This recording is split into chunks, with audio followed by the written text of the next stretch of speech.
So, hey, it's John. It's February 6th, Thursday, and I don't know if you can hear it, but she's lightly tapping downstairs. It's shaking my floor, but it's not loud. It's no way irritating or would keep me awake if she was continued to do it at that level. I don't know if she's scared now and she's trying to fix stuff up or what she's doing, but they just spent the last couple hours listening to me rant rave to one of my cousins, and of course, in my vlogs. And two of the things she does is she'll eavesdrop to gather intel information so she can improve her lie and find out what I'm doing. And I pretty much blurt out everything I just did. I called zoning several times. I'm turning her into the health department for the mold smell, and I'm definitely going to call the SPCA because there's a cat poop and pee smell coming up the steps so rancid that it's just unbearable, on top of the mold and rot smell and everything else. I just heard somebody in the hallway downstairs now. And again, that's what they do. They eavesdrop, they provoke and then eavesdrop to see what you're saying. She had the audacity, the balls to tell you, oh, I'm throwing you out. You said you were going to the ER and you didn't go to the ER. Why don't you go to the hospital? What are you trying to get me out of my own house for? I paid my rent. You took my rent. Why are you fucking with me? This is what she's yelling through the floorboards this morning after she banged on the radiator. But, and said, I want you out of here, and this, that, and the other thing. I'm happy with that. Give me my rent and escrow back for this month and my escrow, and which would amount to about $800. She can keep some odd change, and do it legally.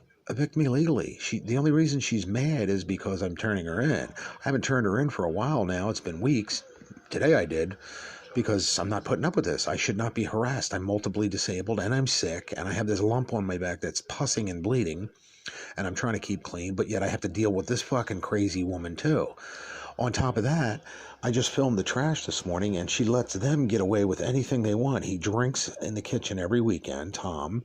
He's obviously not wrapped too tight because he told me he tried to blow up, and there's a criminal record of this wherever he lives. I think it's Reading or up toward Easton or, that way. He said he tried to blow his kids and his wife up by natural gas, the gas stove. He was going to light that. And he was on the 7th floor for it. He drinks in the kitchen every week, which, crazy plus alcohol always goes good together. And then you rent to him and they have a Nazi flag. That's always wonderful, too.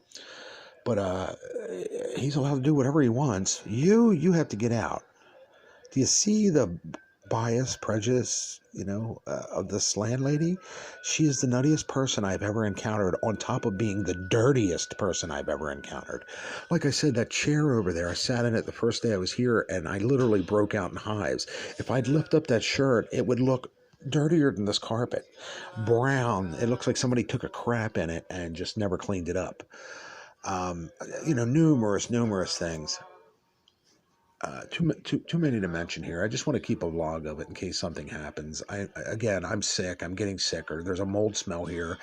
I literally have an asthma attack every time I wake up because of the stench that's just permeating the air.